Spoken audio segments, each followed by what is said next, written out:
Imagine this: a man is nailed to a wooden cross, his arms stretched wide, his body hanging in agony. The sharp pain of the nails drives deep into his hands and feet, leaving him struggling for every breath. His body sags under the weight, and every movement only makes the pain worse. Slowly, death comes from blood loss and suffocation, taking its time, leaving him to suffer. This is crucifixion, one of the most feared punishments in the Roman Empire. Crucifixion wasn't just about killing, it was about breaking the spirit and sending a message.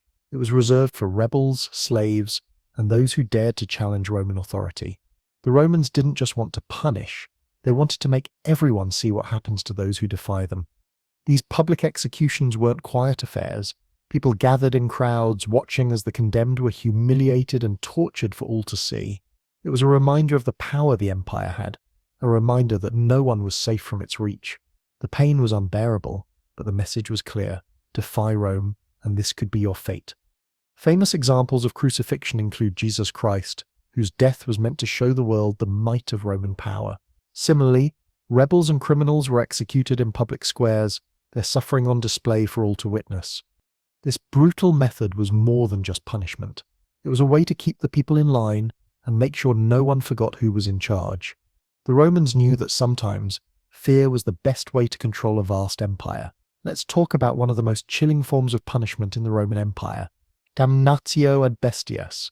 This brutal execution method wasn't just about killing, it was about sending a message. Criminals, rebels, and prisoners of war were thrown into the Roman arena, where they faced the most terrifying challenge of all: wild animals like lions, tigers, and bears. But this wasn't some gladiatorial combat. This was total helplessness. The condemned weren't given weapons or even a chance to fight back. Instead, they were thrown into the pit with animals that could rip them apart in seconds. It wasn't about giving them a warrior's death. It was about pure destruction. The crowd's eyes would be glued to the spectacle, as the victim was slowly torn apart with no way of escaping or defending themselves. Now, let's break down why this method was used in the first place. Damnatio ad bestias wasn't just a form of execution, it was a public spectacle, carefully designed to entertain and instill fear in the Roman people. The games, which were sometimes held in massive arenas, weren't just about watching people fight for their lives, they were about reminding everyone of Rome's absolute control over life and death. The condemned were paraded in front of thousands, forced to face not just their own fear, but the terrifying strength of nature itself. Imagine the pressure, being surrounded by a bloodthirsty crowd, knowing that the Roman Empire held your fate in its hands. The use of wild animals added a layer of ruthlessness that made the punishment even more horrifying.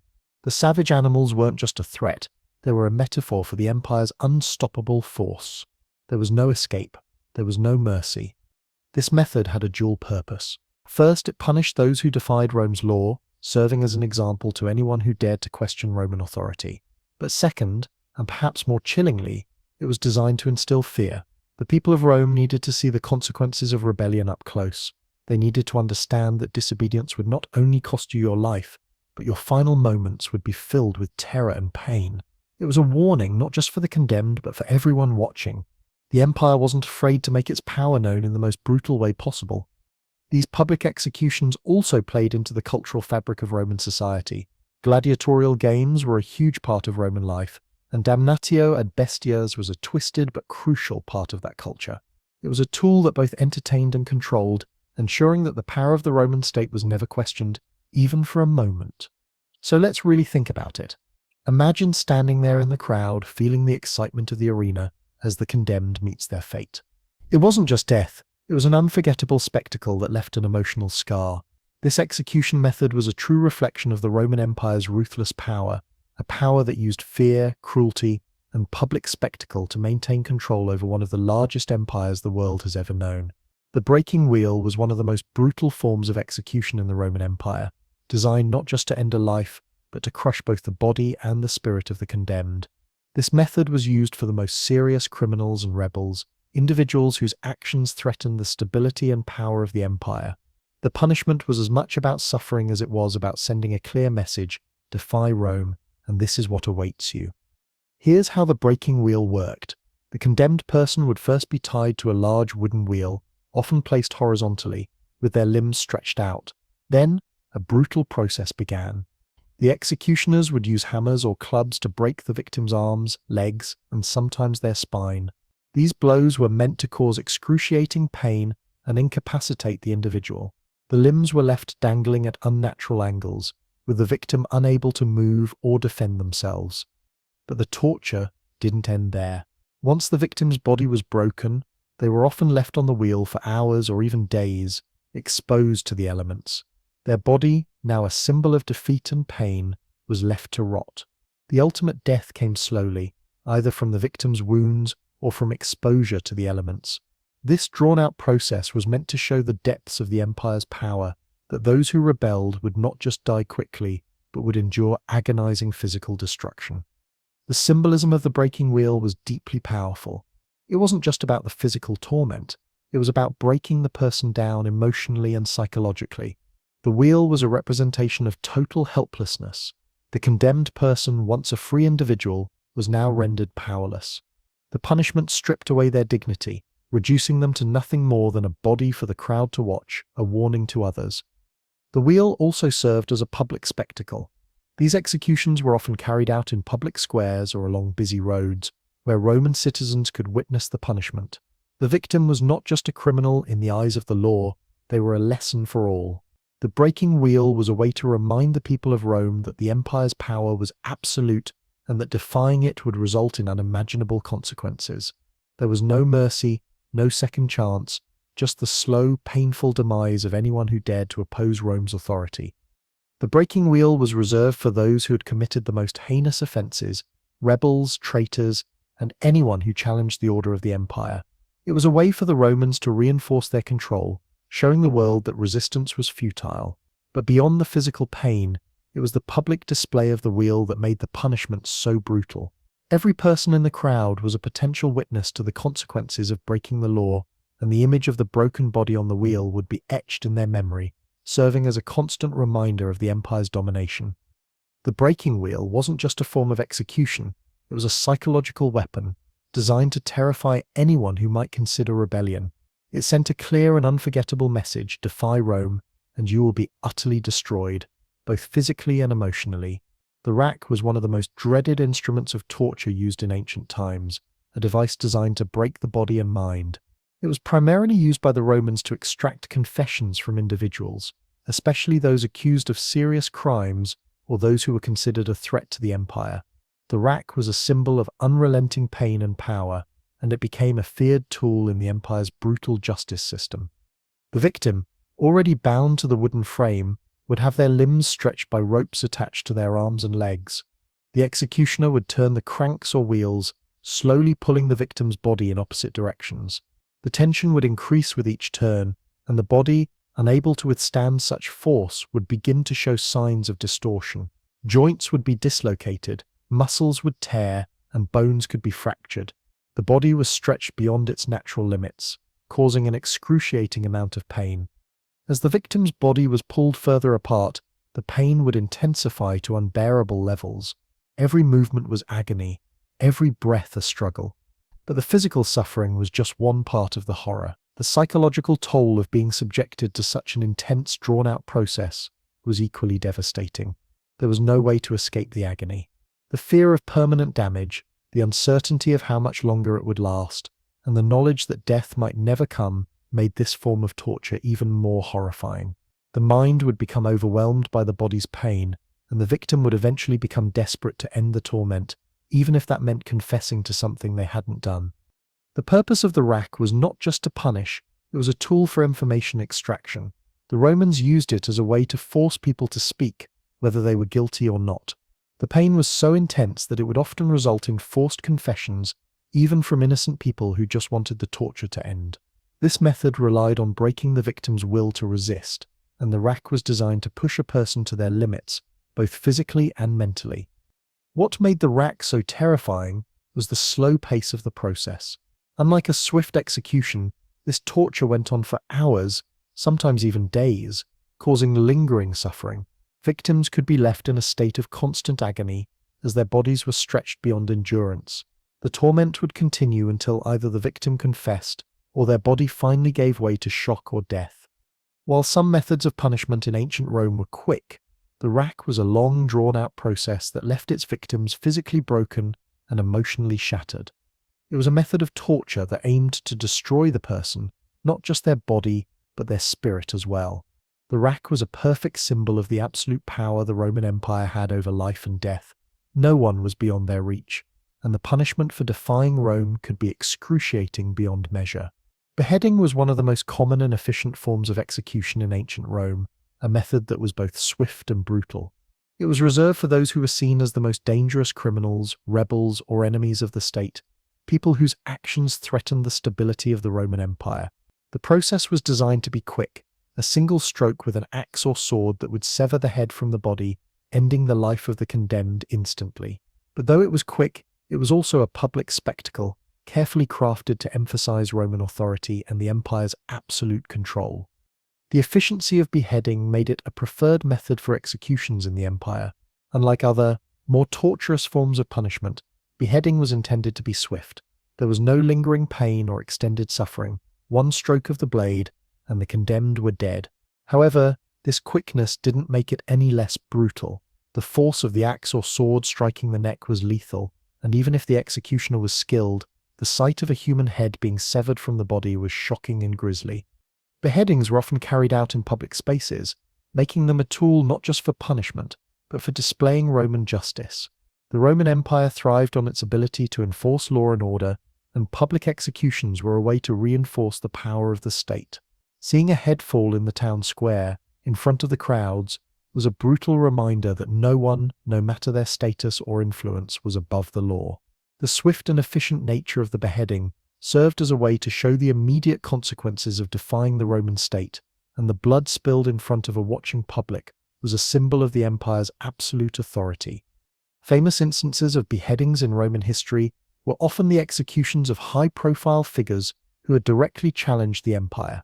One of the most significant beheadings was that of Vercingetorix, a Gallic leader who had led a major uprising against Roman rule in Gaul. After his defeat by Julius Caesar at the Battle of Alesia in 52 BCE, Vercingetorix was taken captive by the Romans. His beheading was not just an execution, it was a public spectacle designed to mark the final defeat of the Gallic resistance and showcase Roman superiority. Vercingetorix had been paraded through the streets of Rome in chains before his beheading, his death serving as a powerful symbol of Roman dominance over the conquered peoples of Gaul. But Vercingetorix's beheading wasn't just about his death. It was about sending a message. Rebellion against Rome would not be tolerated, no matter the scale of resistance. His death was meant to show that those who opposed the empire would be met with swift retribution, and the image of his severed head would linger in the minds of those who might think of following in his footsteps. The public nature of the beheading made it clear that defiance of Roman rule came with a heavy price. Beheadings were also a way for the Roman elite to maintain their own power and prestige. While common criminals might meet their end in the arena, or be executed in other horrific ways, the political elite or military leaders who committed crimes against the empire were often executed in the most dignified manner possible, beheading. It was quick, clean, and efficient, fitting for those of high status who had been found guilty of treason or rebellion. The beheading of Vercingetorix, along with many others, served as a reminder that in the Roman Empire, justice was often swift and final. The brutality of the act was softened by its speed, but its symbolic power was undeniable. Beheadings were not just about death, they were about reinforcing the empire's power and reminding the people that Roman law was not something to be trifled with. The swift and decisive nature of beheading left no room for argument, no space for mercy, just the cold, final justice of the empire. Flogging was a widely used and particularly savage method of punishment in ancient Rome, employed to maintain strict control over slaves, soldiers, and criminals. This form of discipline wasn't just about inflicting pain, it was about asserting dominance, commanding obedience, and ensuring the empire's iron grip on society remained unchallenged. It was relentless, intended to break the victim physically and mentally, leaving them with deep wounds and lasting fear. The process of flogging was simple but cruel.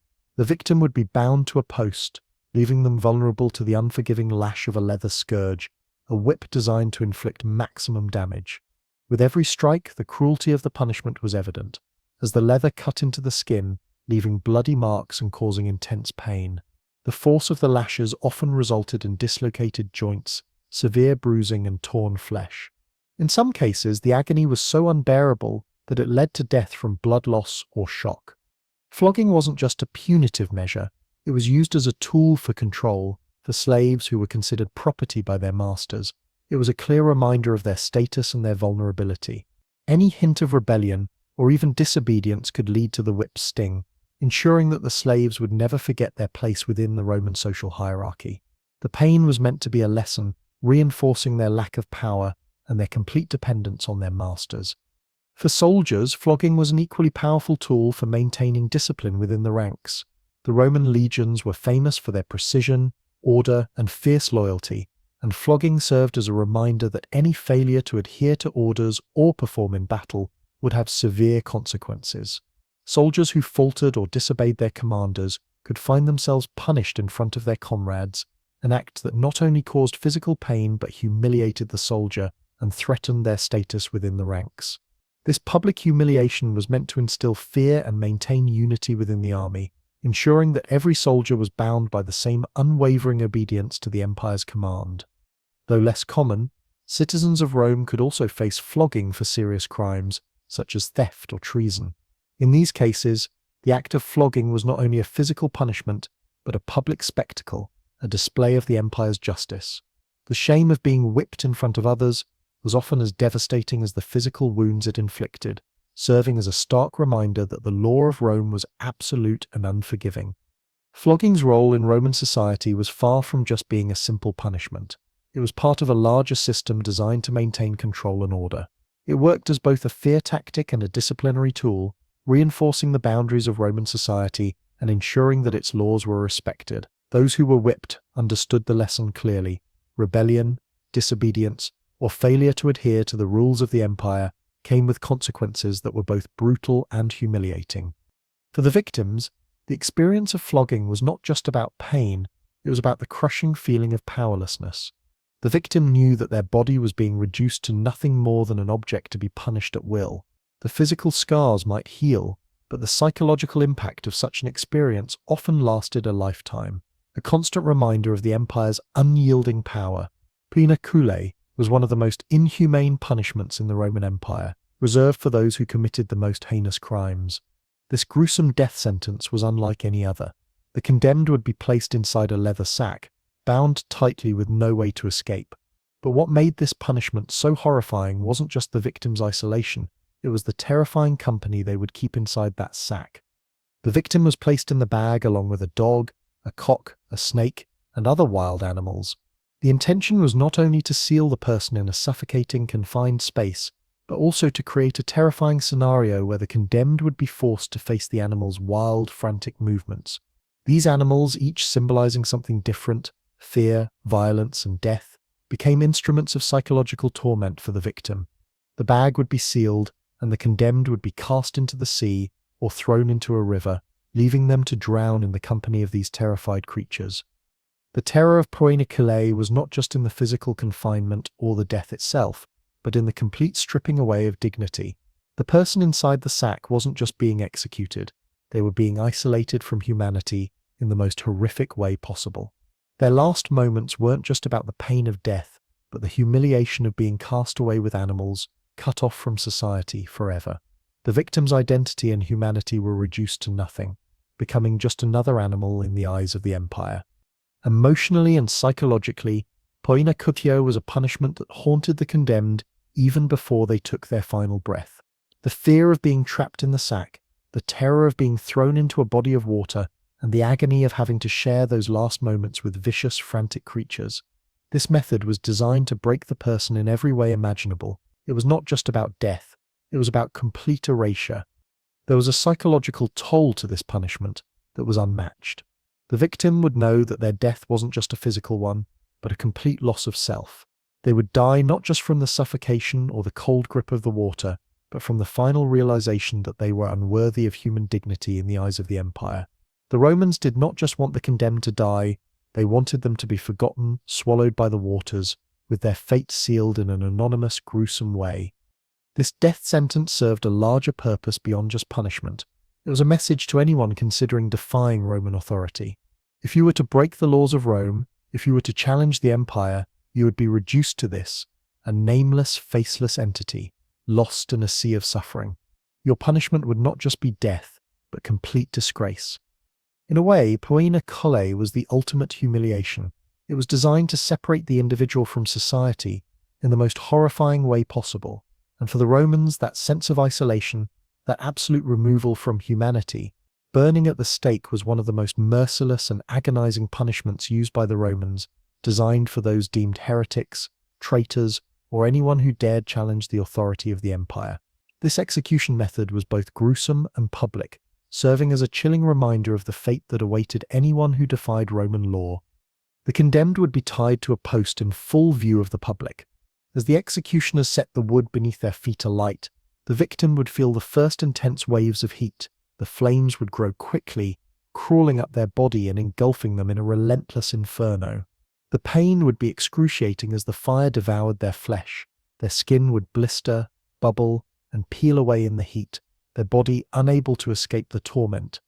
This method of execution wasn't just about causing pain, it was a tool used to reinforce Roman power and justice. The flames were meant to consume the body slowly, ensuring the victim suffered while also turning them into a public spectacle.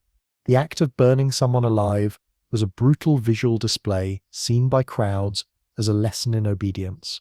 The message was clear: to oppose Rome wasn't just to face death, it was to face a humiliating and painful end that would leave a lasting impression on all who witnessed it.